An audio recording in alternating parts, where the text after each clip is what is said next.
Hi, I'm Margisa Perez. In this video, I'm going to talk about the learning environment. Teachers and students face different learning environments in the teaching of English. Students, depending on their country, age, or financial situations, learn in different environments. One of these problems the students face in learning in these environments is the place and way of teaching English is different from them. So they have to adapt to this situation in order to have a better English learning situation. People who study English as a foreign language tend to travel to the country where English is spoken. So they learn in their native country how to use this language in different environmental situations. But students that learn English as a second language tend to live in that target country where they use a target language, and they also have to learn some things about how this environment works and some other tips that is going to help them to have a better adaptation to this environment. So the teaching first is different in these two situations depending on how you're going to learn English. The second factor that also affects students in different learning environments is so big classes represent that the teacher needs to have to adapt different strategies so the students can interact between them. So with large classes of 100 students, sometimes teachers need to create these strategies where students can work in pairs or in small groups when they can interact, talk about each other, and share the knowledge they are going to acquire in the classroom. Also, students sometimes learn in a different way where they have private lessons. So the students that have this learning need to be in small groups, in a small environment. But sometimes it's difficult because in public schools there are a lot of students, and teachers need to adapt this difference between the environments so the students can learn the best way possible. When the teacher is facing to new environments, they could teach in two different places. In a school where we know there are all the requirements for teaching, as like a blackboard, as chairs, and all the technological material that the teacher needs in order to give a class. But sometimes some companies needs the teachers to go to that organization to teach their employees. So the teacher needs to adapt to this environment that sometimes is just an office where the teacher needs to give a class using only a projector, or the students are organized in different ways, not in the way the teacher wanted. As a recommendation, teachers need to have an organization in the classroom where the students can participate and be active with the teacher. So sometimes these situations where the teacher needs to go to another place that is not a school is difficult for them and for the students to learn these environments. Technological tools that are going to help them in this learning process.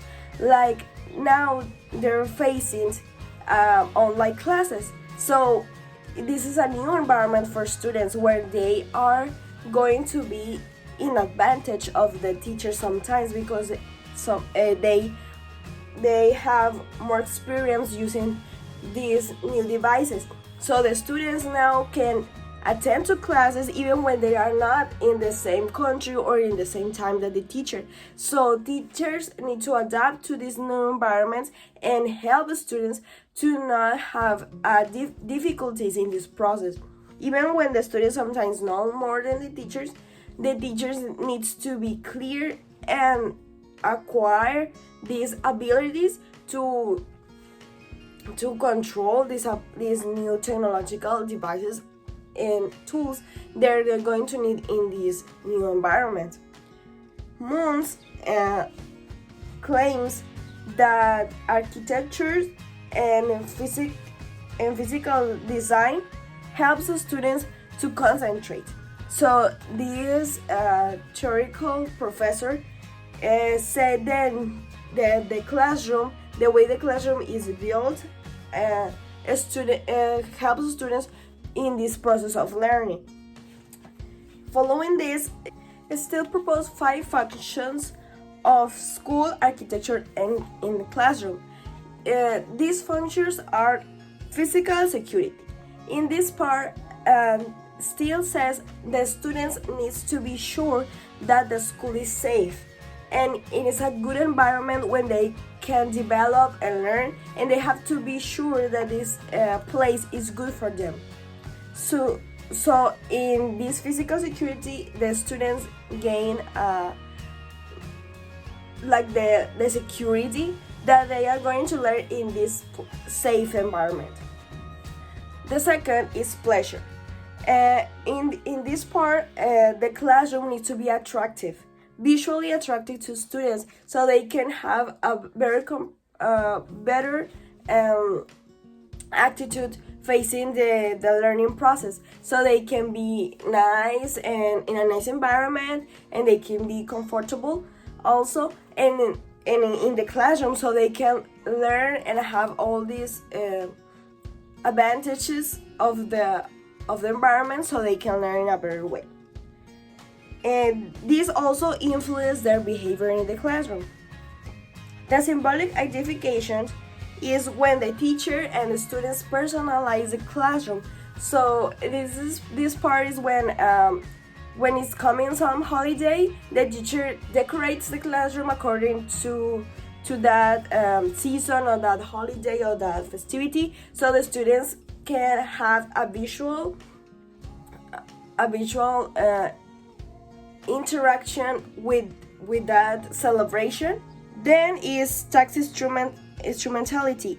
These are the ways in which the environment helps to carry out the task. Is when the environment helps teachers to fulfill some tasks they're going to have in this classroom. Some examples can be when the school has a projectors, so the teacher can have better interaction with the students and can project some tasks they're going to need in this part of the process and facilitate the way they are going to learn. And the final one is social contact. Students need to have a social contact between them. They need to interact. So the teacher needs to know that they are sitting in rows. When the students are sitting in rows, it is not going to help them, because only a small part of the group is going to participate and is not going to pay attention the other part. So the teacher, it's recommendable that the teacher form or sets students in a circle or semicircles, so that you can look at each student and every student look at the teacher, so they can know the best way to learn or to ask questions or only pay attention to the class. So this is a way the teacher and the students can interact between them and in a better way. Well, this is everything for today's video. I hope this recommendation and information helped you in your class. Bye bye.